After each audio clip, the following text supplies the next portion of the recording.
هذا السؤال إجابته قد لا تخرج عن الإجابة السابقة، هي الحديث عن المهنية ثم الحديث عن، لأنك هنا تحارب على الأرض بمعدات عسكرية، والحرب لها وسيلة موازية هي وسيلة الإعلام. بمعنى أدق أنك أين أنت من هذه القنوات؟ أين دولتك وأين قيادتك من قيادة الدول التي تبث هذه الوسيلة في هذا التوقيت؟ هنا تستطيع أن تجيب. إذا كنت تتحالف فكل آرائك ستكون على هذه الشاشة، وإذا كنت ضد توجهات هذه الدولة فأنت سيختفي كل أثر لك على هذه الشاشات. نتحدث هنا أن الإعلام أصبح يستخدم كالآلة العسكرية في هذا التوقيت. أين أنت من هذه الدول؟ أين أنت من هذه القنوات؟ تستطيع أن تحصل على الإجابة بلا قيود، على الأقل إجابة حرة عن هذا السؤال. الإعلام أصبح معركة، وأصبح أدوات، وأصبحت رؤوس أموال قد تكون مجهولة، بمعنى أنك تشاهد وسائل إعلام ولا تعرف تمويلها، وبالتبعية الحقيقة قد تتوه. ولكنني قد أعقب في إجابتي على هذا السؤال على حديث ضيفك، أنك إذا بثت رويترز، وأنتم من ذكرتم هذا الاسم وله ما له بالطبع، هذا الخبر إذا بث، هذا هو المطلوب، من أن يبث الخبر في وهلته الأولى وأن يحدث هذه الصدمة، وأثره هو الأثر الأول. أما فيما يلي من تصحيحات ويلي من معلومات بقي الأثر الأول، لأنه خبر يبث، لأنه له بعض التفاعلات على الأرض. هذا ما كنت أقصده في حديثي. الحرب كما هي على الأرض، كما هي بالبندقية، كما هي بالرصاصة، لوسائل الإعلام التي تخاطب عقول المشاهد. الرصاصة في جسد من يحاربك، ولكن اللعب في عقول المشاهد أيا كانت توجهاته. هذه الحرب، وأظنها الحرب الأكثر تأثيرا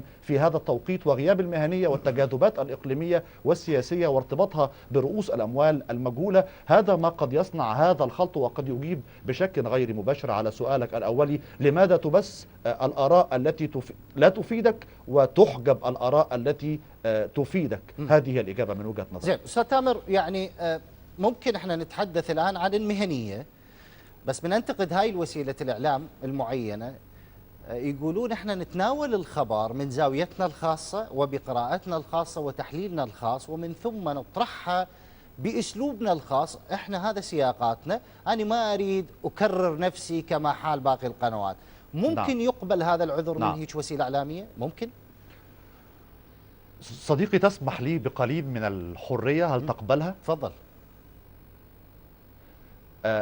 أنت هنا غير مهني وأنا غير مهني، وكل من يتعامل في الإعلام، وأعذرني أنا أضع بين مهني لتبرير فيما بعد، ولكن لا أقصدك على وجه التحديد. سأتحدث هنا. فضل. أنت هنا غير مقبول لك أن تتحدث بغير رواية الدولة، لأنك تعمل في إعلام الدولة، وهذا قد يكون منطقي.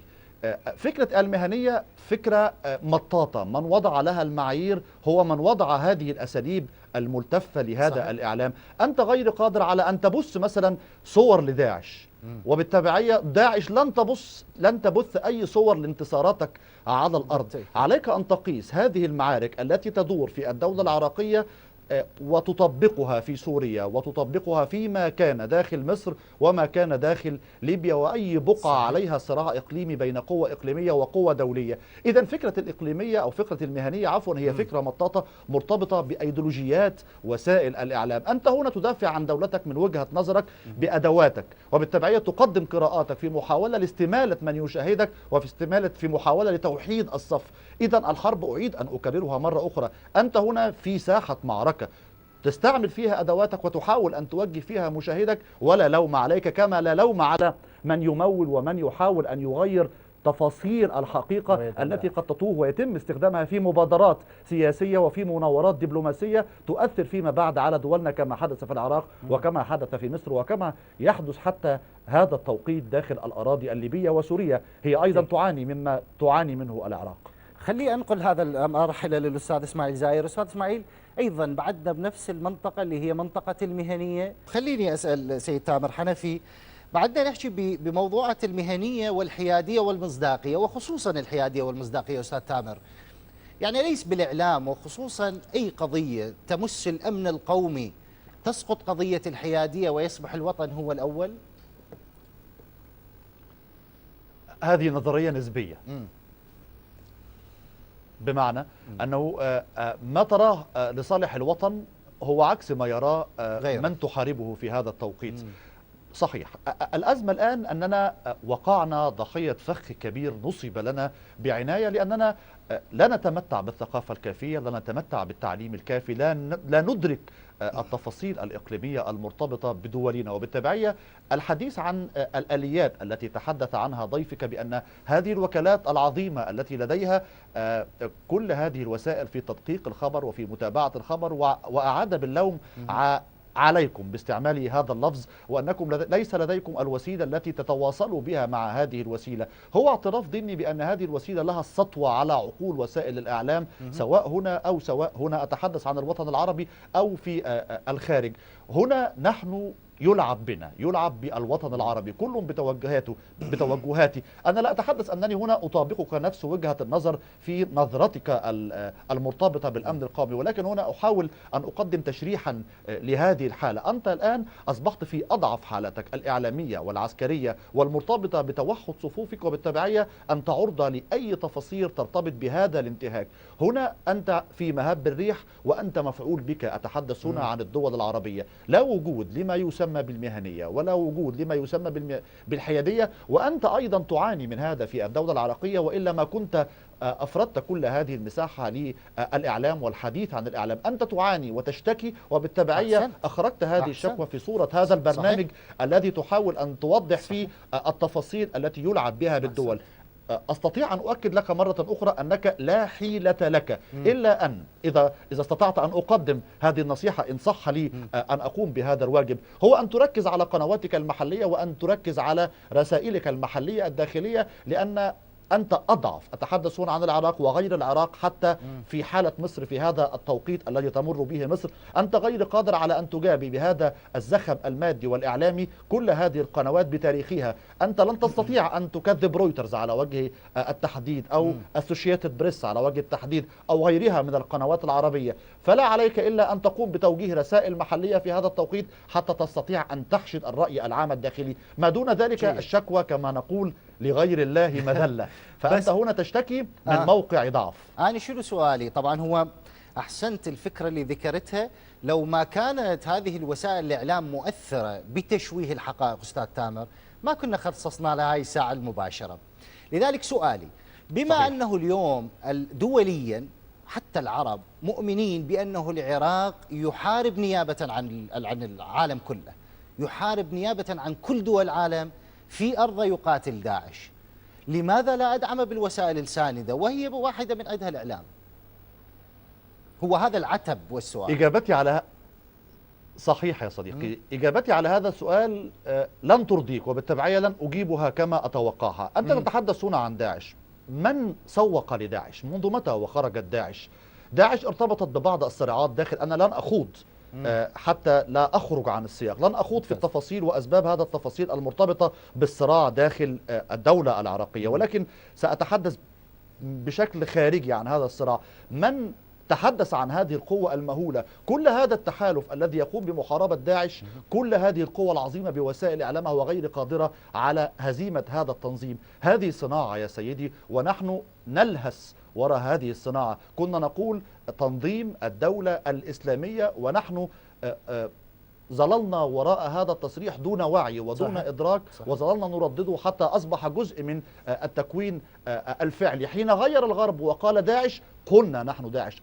نحن في الوطن العربي ليس لدينا استراتيجية، كما ليس لدينا استراتيجية للتوحد، ليس لدينا استراتيجية للخطاب الإعلامي، وبالتبعية تستطيع أن تقصها على كل دولة على حدة. لا يوجد خطاب إعلامي موحد في داخل كل دولة من الدول العربية، وبالتبعية أنت فريسة للمصطلحات التي يتم ترويجها ونقول عنها أنها خطأ. هي ليست خطأ، هي قنبلة أو على الأقل بالونة اختبار، ونحن نلتقط هذه البالونة ولا ندرك، وشعوبنا أقل ثقافة من أن تدرك هذه التفاصيل. جيد.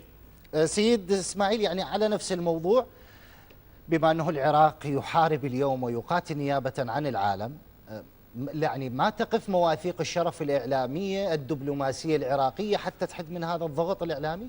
خلينا نقولها للسيد حنفي، يعني الوسيلة الإعلام تبقى يعني تسير على سياستها بتغطية المعارك هسه نموذجا، أم تبقى تعمل كرد فعل على أي خبر مشوه ممكن يبث؟ إلى متى يبقى أنه وسائل الإعلام تبقى فقط ردود أفعال عما يبث الآخر؟ أنت تتحدث عن سقف زمني. ما هو الوقت المتوقع لأن تتوقف وسائل الإعلام؟ لن تتوقف وسائل الإعلام، لأن وسائل الإعلام تبحث عن الخبر، وبالتبعية أنت هنا عرضة يعني التفاصيل كثيرة يا صديقي في هذا الأمر. يكفي أن يكون مجموعة من الإعلاميين بينهم رجل مخابرات متنكر في زي صحفي، عليه أن يبث خبر الجميع متشوق له، والجميع سيجري للتحقيق من صيغة هذا الخبر والبحث عن تفاصيله.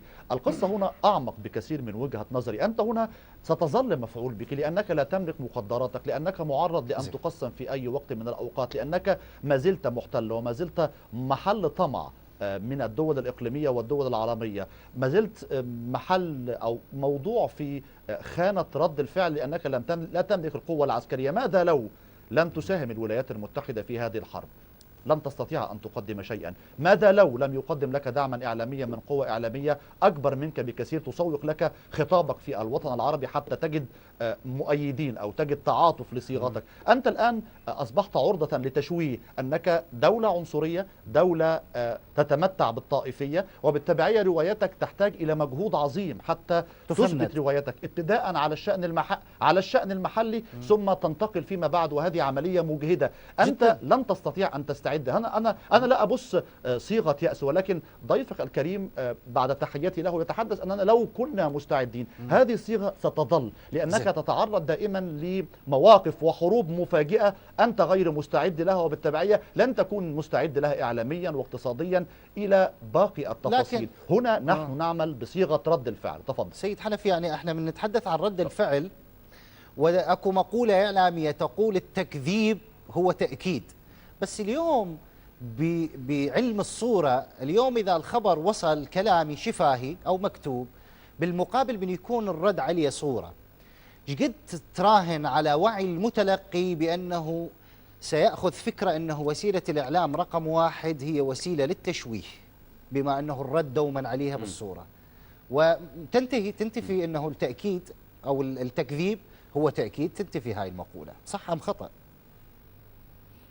خطأ، لأنك في الحرب السورية على وجه التحديد كانت تبث صور من حرب صربيا، الحرب الأهلية التي وقعت هناك، كانت تبث صور لأشخاص يستعملوا مناشير لتقطيع الأجساد. اقتطعت هذه الصورة وبثت عبر مواقع التواصل الاجتماعي، وبالتبعية أصبحت صورة أقوى مما تبث. بالتبعية فكرة الصورة وفكرة أن تقوم بالتكذيب، حتى لو وإن اعتمدت روايتك أن تكذيب الخبر هو تأكيد لهذا الخبر، يا صديقي عليك أن تعترف وعليك أن تقر حتى تستطيع أن تضع القواعد السليمة لبناء هذه الدولة التي أصبحت عرضة، هي نموذج لباقي الدول العربية التي أصبحت جميعها عرضة لهذا النموذج. عليك أن تعي أنك في أضعف حالاتك في هذا التوقيت، وأنك لا تمتلك الإرادة الحقيقية حتى تستطيع أن تثبت روايتك وتثبت رؤيتك في هذه المعارك المتتالية التي لن يترك لك وقتا طويلا حتى تستعد لها إعلاميا واقتصاديا. وبالتبعية أنت هنا ما زلت مصر، وأعتذر هنا أنني لن أستطيع أن أجيب إجابات مباشرة تشفي سؤالك عن هذه التفاصيل، ولكن هنا نحن حالة الضعف هي من تدفعني إلى الإجابة عن هذه التفاصيل، والمعارك السابقة التي مر بها الوطن العربي هي من تؤكد لي هذه الرواية في هذا التوقيت. حالة التشرذم هي من تضعك دائما في حالة رد الفعل، لأن من يحاربك وهم كثر، لا أتحدث عن العراق ولكن أتحدث عن المنطقة العربية، لن يترك لك مساحة حتى تفكر. سيد حنفي، يعني وسيلة إعلامية عربية موجود مكتبها في بغداد تم إغلاقه بسبب ما تنقله من أخبار. تعتقد هل من المقبول أنه يتم الترويج أنه هذا الفعل من الحكومة العراقية هو لتكميم الأفواه؟ مقبولة؟ يعني فعلا نعم. هي دوليا أنه نعم. أنا دا كمم الأفواه؟ صديقي هذا غير مقبول، ولكن هذا هو نصيبك لأنك في حالة ضعف. أنا بس اسمح لي واعذرني صديقي، كنت أتمنى أن أتحدث بأكثر من ذلك صراحة. الحديث عن قضايا ما يسمى بالتشهير، وأنا سأخذ من ضيفك هذا الحديث. هذه أحاديث الرفاهية. أنت هنا ليس لديك هذا الحديث من الرفاهية. إذا كان لديك الوقت لأن تضع استراتيجية للإعلام العراقي ولا يتغير بتغير الحكومات العراقية، هنا تستطيع أن تمتلك إعلاما بعد حوالي 5 سنوات. لكنك طالما تضع قواعد لهذا الإعلام، وطالما أن لمجرد أن وسيلة إعلام أيا كان مسمى هذه الوسيلة أغلق مكتبها واستطاعت أن تبث أنك تنتهك حقوق الإعلام وتنتهك حقوق الصحافة، فأنت هنا في أضعف حالاتك ولن تستطيع أن تجابي هذه الوسيلة. وإن استطعت أن تضع قواعد حقيقية للإعلام كما بعض القنوات وبعض الدول التي تشتري صفحات في بعض الجرائد صحيح. الإعلامية وتدخل في تحالفات مع صحيح. قنوات كبرى وتؤسس لمنظومة إعلامية لا تتغير بتغير الحكام ولا تتغير بتغير الحكومات، هنا أستطيع أن أتنبأ لك بمستقبل. أما الحديث عن التشهير وغير ذلك هذا حديث الرفاهية في مرحلة ما بعد التأسيس للقواعد الأساسية. طالما هذه الوسيلة أصابتك في مقتل وقالت أنك تنتهك حقوق الإنسان لمجرد إغلاق مكتبها، وإن استطاعت هي أن تغلق مكتب العراقية على سبيل المثال، لن يشعر بها أحد في العالم حتى لو أفردت لها طوال اليوم مساحات تندد فيها بهذا الفعل. هذا هو حديث الضعيف. دائما المنتصر هو من يكتب التاريخ، التاريخ في الحروب إلى التاريخ في الإعلام، وهذا هو قدرنا لهذه المرحلة الحرجة التي نمر بها. ولكن أستطيع أن أوصي بإيجاز شديد، إذا استطعت أن تضع قواعد وتضع بروتوكول تتبناه الدولة العراقية أيا كان من يتولى حكم هذه الدولة، تستطيع أن تتنبأ بنجاحك. ولكن طالما لم تضع هذه القواعد سنظل نتحدث في الصورة الكاملة بعد تغييرها مستقبلا، ولا أتمنى لك ذلك عن ذات الموضوع تعاني مما تعاني به في هذا التوقيت، لأنك الأضعف وأنك تعمل على ردة الفعل، وهذا طبعا ما أتأسف بشأنه. سيد حنفي، ألم يعني النصر على الأرض ألا يكون أقوى رد؟ يا صديقي، النصر على الأرض نصر نسبي. أنت هنا تتحدث عن معارك كثيرة، أتحدث هنا عن سيناء، أنت تتحدث عن الفلوجة باعتبارك عراقي، وأتحدث هنا عن سيناء، وأرغب أن أتحدث عن الفلوجة باعتباري عربي أتمنى الاستقرار لهذه الدولة كما أتمنى الاستقرار لكل الدول العربية. هذا أملنا. ماذا تعلم عن سيناء؟